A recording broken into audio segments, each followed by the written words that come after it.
तू दुख को सुख में बदलने की कला जानता है, सुख को दुख में चेंज करने की कला भी तुझको आती है। हे जीव, तू नरक को स्वर्ग में बदल सकता है और स्वर्ग को नरक बना सकता है। तू गरीबी को मिटाकर अमीरी ला सकता है और अमीरी को हटाकर तू गरीबी में जी सकता है। झोपड़ी को हटा करके महल खड़ा कर सकता है।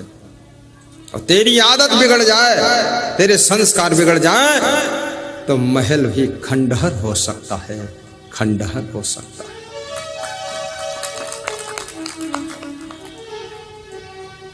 कौरव पांडवों में जब बंटवारा हुआ, कौरव बहुत बेईमान थे, पांडव संतोषी भी थे, ईमानदार थे, समझदार थे, क्योंकि कृष्ण भगवान का ज्ञान उनको प्राप्त होता था। जिसको ज्ञान प्राप्त होता ना, वो संतोष भी कर लेता है, गम खा लेता है और समझदारी से काम करता है, ईमानदारी रखता है।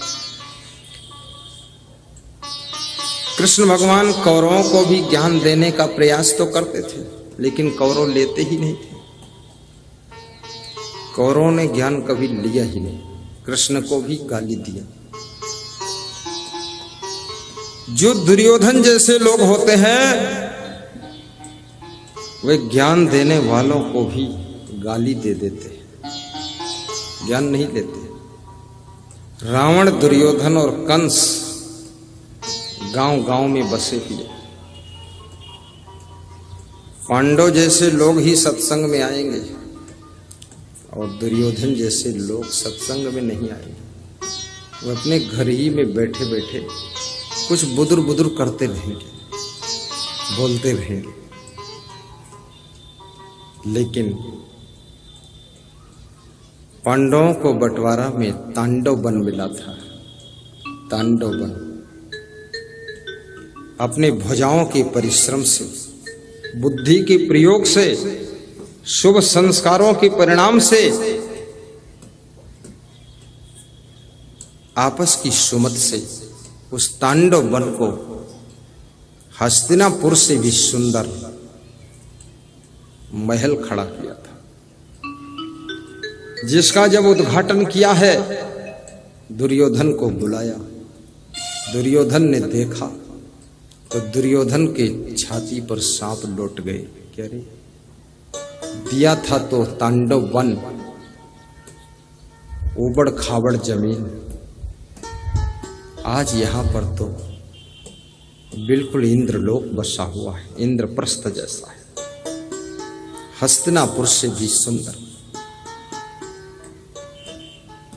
याद रखना, कभी भाई भाई का बंटवारा हो, चाचा भतीजे में बंटवारा हो, पट्टीदारों से बंटवारा हो, बंटवारा ईमानदारी से करो। धन बांट लो लेकिन मन मत बांटो, सामान बांट लो पर एक दूसरे का सम्मान मत बांटो। घर बांट लो लेकिन घर वालों का प्रेम मत बांटो। और याद रखना, जमीन बांट लो पर अपनी जमीर को मत बांटो, इज्जत को मत बांटो। और भाई के प्रति नफरत मत रखो। कितने लोग बंटवारा करते हैं, भाई भाई 20 साल साथ में रहे, जिस दिन से बंटवारा हुआ है तो भाई भाई बिल्कुल दुश्मन की तरह हो। देवरानी जेठानी बिल्कुल ऐसे हो गई जैसे क्या, सांप और न्योला एक दूसरे को देख नहीं सकते। ये बंटवारा किस मॉडल का है? बंटवारा का अर्थ ये नहीं है तुम्हारे दोनों के बीच का प्रेम मर जाए तो बंटवारा कैसा है। और जहां ईमानदारी रहती है वहां पर कभी भी प्रेम समाप्त नहीं होता है। और जब बंटवारा हो तो जो तुम्हारा बड़ा भाई है उसको थोड़ा हिस्सा ज्यादा दे दो, क्योंकि कमाते कमाते उसकी उम्र तो गुजर गई, बुढ़ापा आ गया, और छोटा भाई तो भी कम उम्र का है, इसको कमाने के लिए वक्त बचा। जो बड़े भाई ने इतने दिन कमाया है, छोटा भाई तो आधा बांट लेगा, लेकिन अब छोटा भाई अपनी जवानी में कमाएगा, उसको तो पूरा ही उसी के पास रहेगा। अब बड़ा भाई बूढ़ा हो गया, अब कमाने का शरीर नहीं रह गया, अब उसके पास क्या बचा, इसलिए बड़े भाई को थोड़ा ज्यादा दे, कमजोर हो चुका। लेकिन ज्यादा मत दो, तो कम से कम बड़े भाई को मारो मत। उत्तर प्रदेश में एक सज्जन मेरे पास आए, बोले हम 3 भाई हैं, हम बड़े हैं, घर में गरीबी बहुत थी, बहुत मेहनत किया गुरुदेव, तो बोर की दुकान खोला, बोर की मशीनें खरीदा, बोर करता हूं, उससे पैसा हो गया, जमीन खरीदा। छोटे भाई जब जवान हुए तो मुझे आंख दिखाने लग गए, ऐंठने लग गए, तो मैंने कहा भाई ऐंठो मत, आंख मत दिखाओ, बंटवारा करो। तो हमने बराबर बराबर हिस्सा दे दिया। तब भी छोटे भाई सब बेईमानी करना चाहते हैं और हमको दोनों मारना चाहते हैं। अब मैं क्या करूं?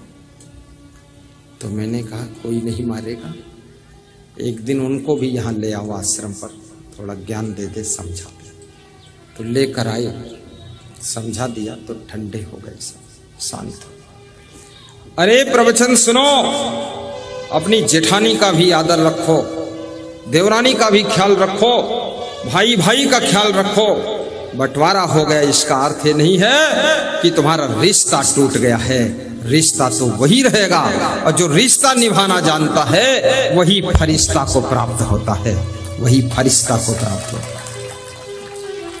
याद रखना, आपने मधुमक्खियों को कभी आपस में लड़ते नहीं देखा है, इसलिए मधुमक्खियां जहर के फूलों के रस को भी मधुरस अमृत रस बना देती हैं, क्योंकि उनके आपस में सुमत होती है। जिनके पास आपस में प्रेम होता है वह लोग नरक को भी स्वर्ग बना देते हैं, दुख को भी सुख बना देते हैं, और कांटों को फूल बना देते हैं। और मधुमक्खियां, उनमें आपस में इतना प्रेम है, इतना प्रेम है, उनके प्रेम के कारण मधुमक्खियों का जूठा सब खाते।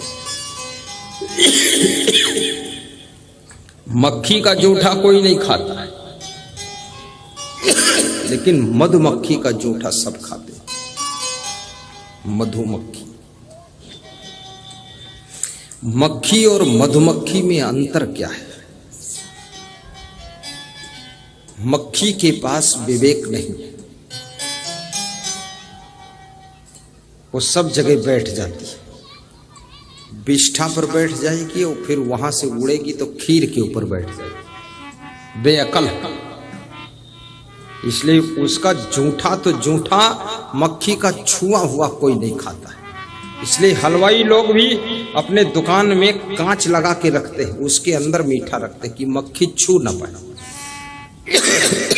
उसके पास विवेक नहीं। लेकिन मधुमक्खी कभी बिष्ठा पर नहीं बैठती, फूल पर बैठती है। और मधुमक्खी कभी फालतू जगह पर नहीं बैठती, जहां उसको रस मिलता वहीं बैठती है, रस। और मधुमक्खी फालतू किसी को छेड़ती भी नहीं है, और मक्खी तो फालतू भी छेड़ती रहती है। कहीं तुम्हारे नाक पर बैठ जाएगी, आंख पर बैठ जाएगी, फिर अपने पैरों से गुजगुजा देगी, डिस्टर्ब बहुत करती है। हाँ, तो मक्खी ऐसा नहीं करती। मक्खी को बैठने का स्थान मालूम मुझे कहां बैठना है। जो मधुमक्खी की तरह जिनके पास में विवेक है,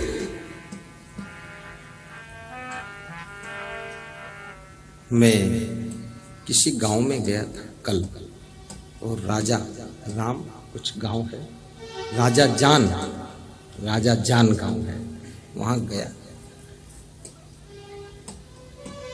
तो यादव परिवार में गया था। मंजू यादव, शांति यादव, बबीता यादव, अंजू यादव, रेखा यादव, महिलाओं ने बुलाया था। सब महिलाएं ही अगुआ थी, पुरुष लोग पीछे पीछे बेचारे चलते थे। पुरुष अगर महिलाओं के पीछे भी चलने लग जाए तो भी ये गुरु जी के पास तक पहुंच जाएगा।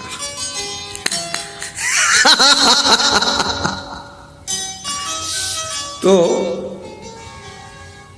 उनके घरों में खीर, बाबा खीर बनकर आती थी, खोया और शक्कर और दूध, खीर, वो रसगुल्ला, गुलाब जामुन, काजू, बादाम, छुहारा, मतलब अपनी क्षमता से ज्यादा व्यवस्था, आस्था से ज्यादा व्यवस्था। उतना क्षमता नहीं थी लेकिन प्रेम बहुत था। तो मैं देखता था उसे गौर से। मेरे से क्या कहते थे वो भक्त लोग, बाबा देखो ना, तुम थोड़ा खा लो और बच जाएगा तो हम लोग खा लेंगे। देखते क्यों हो, खाते क्यों नहीं? मैं इसलिए देखता था कि अगर पूरा खाऊंगा तो फिर वजन इतना बढ़ेगा कि भजन हो ही नहीं पाएगा।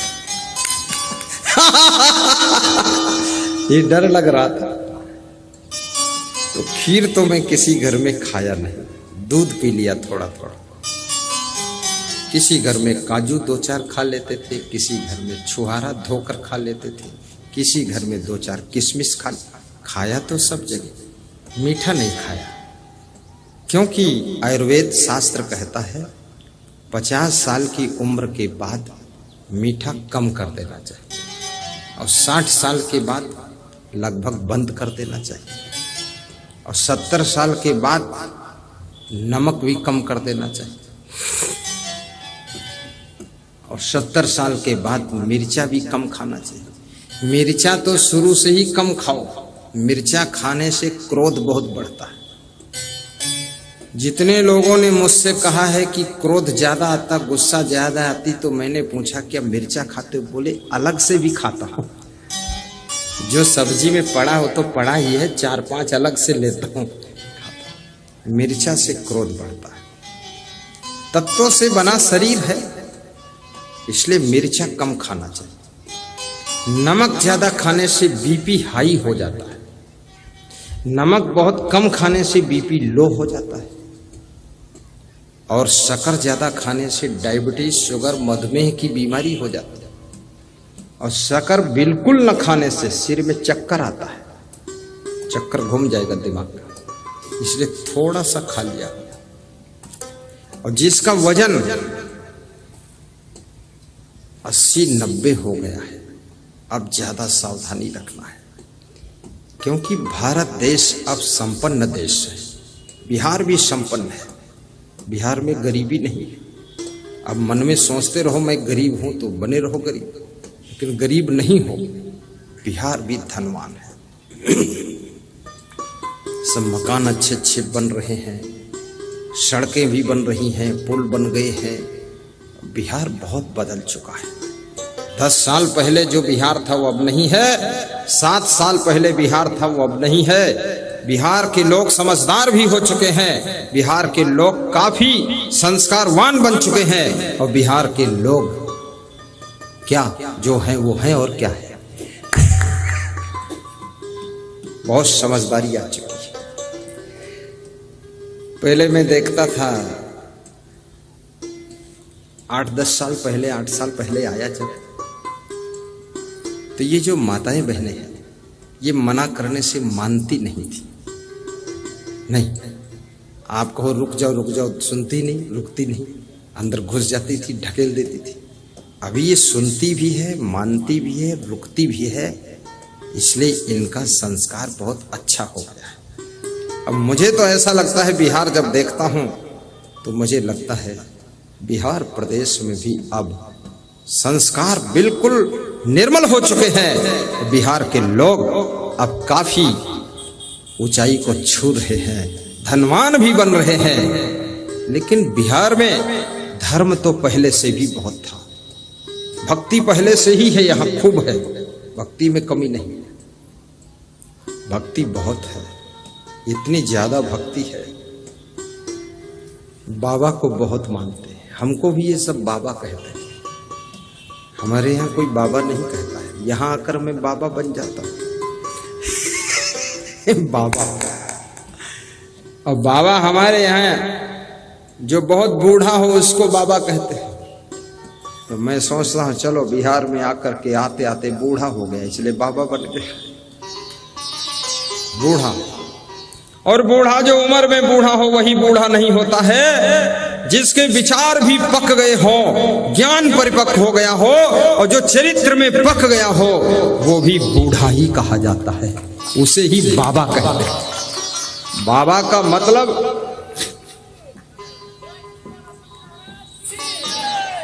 पका हुआ व्यक्ति बाबा होता है। ये शरीर बूढ़ा हो गया लेकिन बचकानी आदत नहीं गई, काहे का वो बाबा, वो तो पूरा है ढाबा, सब बगाड़ दिया राबा ढाबा। वो बाबा है जिसके विचार परिपक्व हो गए हैं, केवल बाल नहीं पके हैं, विचार पक गए हैं, जिसका ज्ञान परिपक्व है और जिसका संस्कार परिपक्व है, और जिसके पास में बैठने से आशीर्वाद प्राप्त होता है, उसको बाबा कहते हैं। बाबा, बाबा जी जो सबको प्रेम देता है वो बाबा है।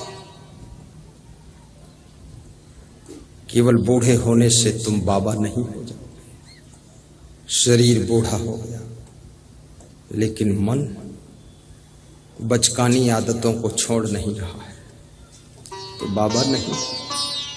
अगर बचपन में ही बचकानी आदतें छूट गई, विचार परिपक्व हो गए, तो बचपन में भी तुम बाबा कहे जाओगे। हमारे साथ छोटे छोटे संत हैं, उनको भी सब बाबा कहते हैं, बहुत छोटे छोटे। हम छोटा छोटा माल छांट के साधु बनाते हैं। देखो इसमें बूढ़ा बूढ़ा कोई नहीं है, क्योंकि बूढ़ा अगर ज्यादा बूढ़ा साधु बने तो हमको ही उसकी सेवा करना पड़ेगा। वो कुछ नहीं कर पाएगा बेचारा। ये सब नया नया संत है, कितना अच्छा, और सब मेहनती संत है, बुद्धिमान संत है, जिम्मेदार संत है। ये खाली ऐसा नहीं है, सब जिम्मेदार है, बहुत बुद्धिमान है। वहां कार्यालय में बैठे हैं संत, तो दान लेने की जिम्मेदारी कि वो जैन तीर्थ नगरी में बहुत बड़ा आश्रम बन रहा है, उस आश्रम के निर्माण के लिए वो दान लेते हैं। हरिद्वार में कुंभ मेला लग रहा है जहां लाखों भक्तों का भंडारा होगा, बिहार के, झारखंड के, यूपी के सब भक्त आएंगे, पूरे देश विदेश के, उनके लिए वो दान लेते हैं। खड़े हो जाओ दान वाले, दोनों लोग दान, ये सब दान लेते हैं। लेते मतलब जबरदस्ती नहीं लेते हैं, आप देते हैं तब लेते हैं। इधर भी बैठते हैं, ये बाबा की ड्यूटी है, मक्खी मत बैठने देते। वो अपना राइफल रेडी रखते हैं, वो बाबा की ड्यूटी कैमरा संचालित करना। उधर कुछ बाबा हैं, उनकी ड्यूटी गाने की ड्यूटी है। देखें बाबा कौन है। वाह, गाने की ड्यूटी 4-5 बाबा। एक तो यही बिहार का बाबा मिल गया, उसको बिठा लिया, बैठ जा तू भी गा दे। पर वो ऐसा है बाबा, है तो पुरुष पर गाता महिला की आवाज में। तो मैं उससे पूछा एक दिन, तू महिला तो नहीं जो हमारे साथ बैठ जाता, छू लेता? बोले नहीं नहीं, पुरुष हूं। तो महिला की आवाज क्यों बोलता है? बोले महिला के साथ साथ महिला की आवाज बन गई।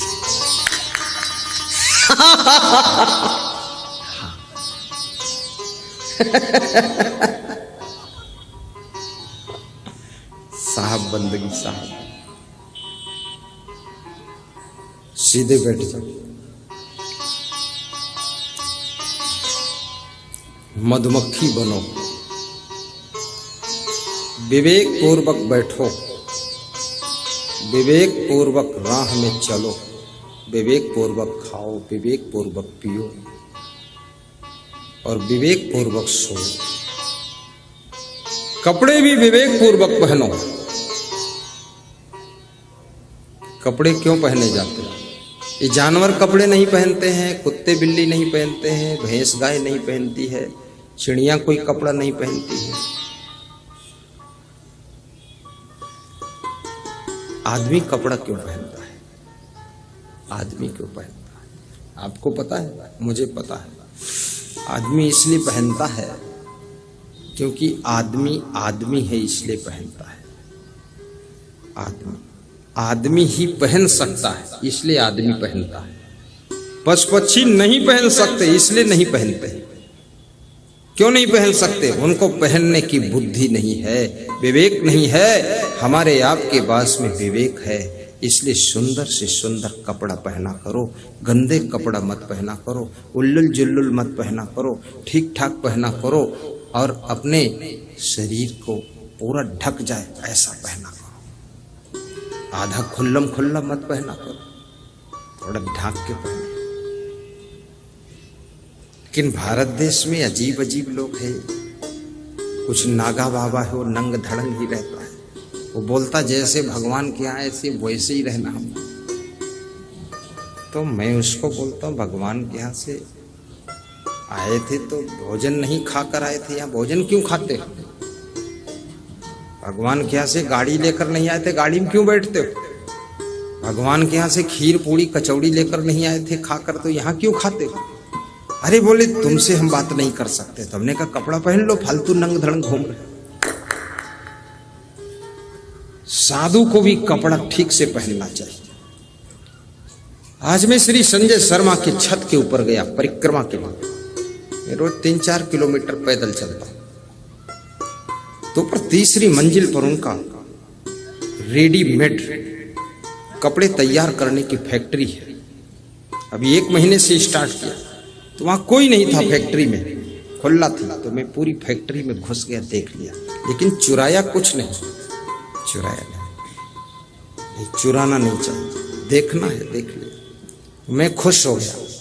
इसलिए खुश हो गया कि ये मेरा भक्त, ये संतों का प्यारा आत्मा। इच्छा होती हर साल गुरुदेव को बुलाऊं, तो उसके लिए पैसा की जरूरत पड़ती है, पंडाल लगाने के लिए। तो कम से कम आमदनी का स्रोत बढ़ गया है, तो हमारे भक्त के पास में कुछ ताकत और बढ़ जाएगी, तो प्रोग्राम आसानी से हो जाएगा। तो वहां सब महिलाओं के सलवार कुर्ता सब सिस्टम पूरा, पुरुषों के भी कुर्ते बनते हैं। तो मैंने कहा मेरा भी कुर्ता बना देना। कपड़ा दिखाया, ऐसा पसंद आएगा? तो हमने कहा पतला से पतला, गर्मी आ रही। बोले बन जाएगा। नाप दे दिया, आज शाम तक मिल जाएगा। कल वही पहन कर आऊंगा। पहने कुर्ता और पतलून, आधा मार्च आधा फागुन आधा जून, पहने कुर्ता और पतलून। संजय मुस्कुराइए ना, बहुत अच्छा। ये संजय बहुत सीधे आदमी, आज तक कभी हमसे 10 मिनट भी बात किया ही नहीं, पर देख लेते ऐसे, देखते भरे दर्शन। और मैं कुछ मना कर दूं तो चुप हो जाते, फिर बोलते नहीं। मैं जान जाता हूं तो फिर बोल देता, अच्छा तुम जैसा कह रहे थे वैसे कर लो, ठीक है। बहुत सीधा साधा। ये तो सौभाग्य है आपको बेलदौर वासियों को ऐसा सीधा साधा सरल निर्मल और विनम्र मुखिया मिला है। तो 10 साल से मुखिया है, 10 साल से मुखिया। इतना अच्छा स्वभाव ना होता तो 10 साल लोग कहां ढो पाते, 5 साल में पटकनी दे देते। ये किस्मत है जो सत्संगी मुखिया तुमने चुना, और ऐसा मुखिया तुम्हारी सेवा में, हमारी सेवा में लगा हुआ है। धन्य हो मुखिया। हर क्षेत्र के मुखिया लोग सत्संगी बन जाए तो अच्छा है। ताकि क्षेत्रवासियों को चलने के लिए सड़क मिले, लेकिन जिंदगी कैसे चलाना चाहिए इसके लिए मुखिया के द्वारा सत्संग भी मिले तो समझ लो हमारा दुख दूर हो जाए। सत्संग भी मिलना चाहिए। अभी भी मैं नहीं जानता ये मुखिया होता क्या चीज है। हम लोगों के प्रदेश में मुखिया नहीं होता है, यही है मुखिया। आज पूछूंगा भाई मुखिया का क्या काम होता है, पर इतना जरूर है कि सुखी होने का ये कार्यक्रम है। आपका सुंदर स्वभाव, आपका ये निर्मल मन, आपकी मृदु वाणी और आपका पवित्र कर्म आपके जीवन को स्वर्ग बनाता है। सदैव प्रसन्न रहना, गम खा लेना और स्वभाव को आकर्षक बनाना। आपके जीवन की हर चीज में अट्रैक्शन होना चाहिए। कृष्ण भगवान किसे कहते हैं? कृष्ण का अर्थ होता आकर्षण। कृष्ण माने कर्षण, कर्षण माने आकर्षण, आकर्षण माने अट्रैक्शन, जो सबको खींच ले। आकर्षण का मतलब खींच लेता है। कृष्ण भगवान सबको अपनी ओर खींचकर भक्ति में जोड़ देते थे, इसलिए वे भगवान बन गए। तुम्हारे अंदर भी आकर्षण होना चाहिए। आपके कर्मों में आकर्षण हो, वाणी में आकर्षण, स्वभाव में आकर्षण, व्यवहार में आकर्षण, बर्ताव में आकर्षण, बैठने उठने में आकर्षण, खान पान में आकर्षण। आपके मकान में भी आकर्षण होना चाहिए और गाड़ी में भी आकर्षण होना चाहिए। और मैं तो निवेदन करूंगा कि आप कपड़े भी ऐसे पहनो कि उसमें भी आकर्षण हो और दुनिया को आकर्षित करके गुरु के चरणों में जोड़ दो, ताकि इनका दुख भी सुख में बदल जाए, इनकी जिंदगी धन्य हो जाए।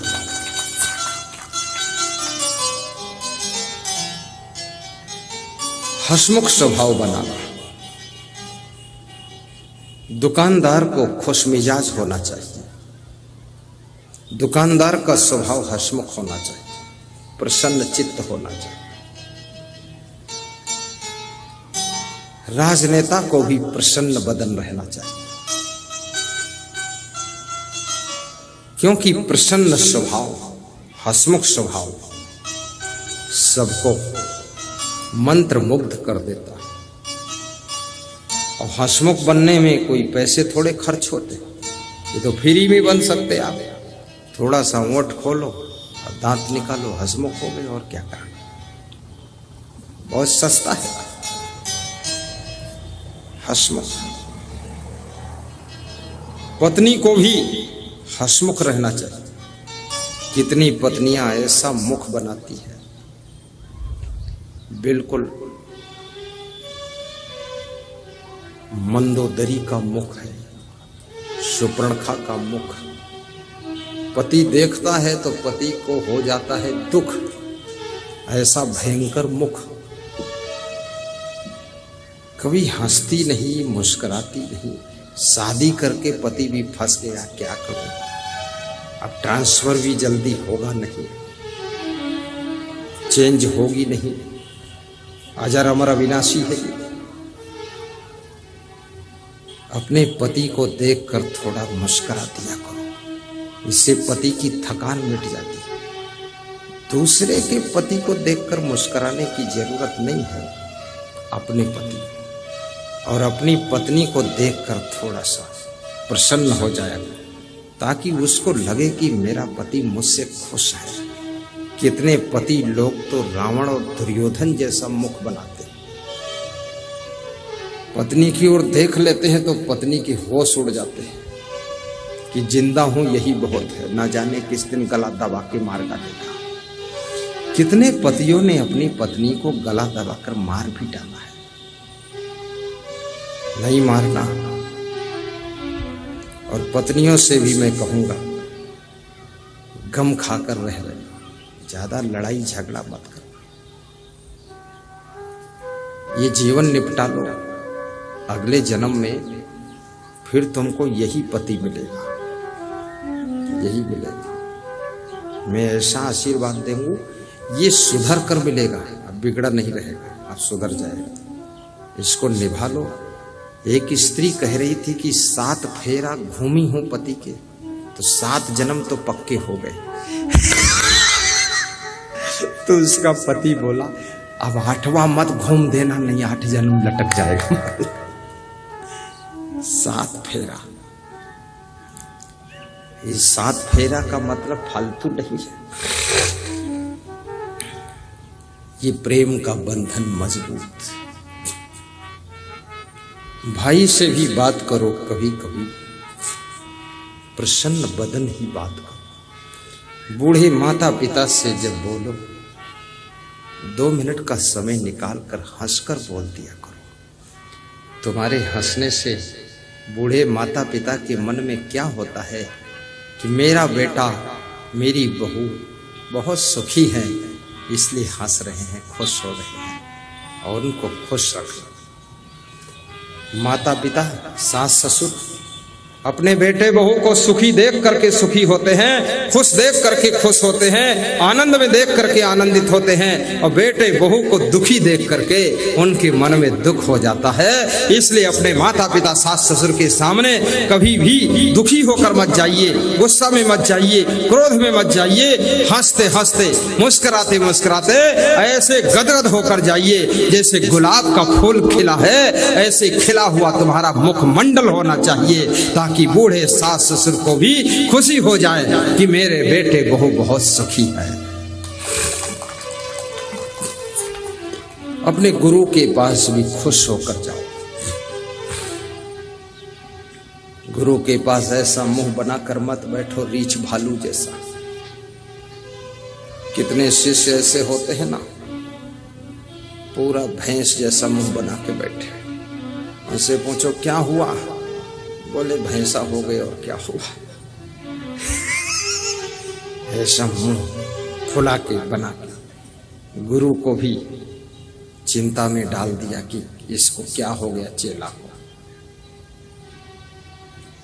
गुरु का मन तब प्रसन्न होता है जब अपने शिष्य को प्रसन्न देखता है।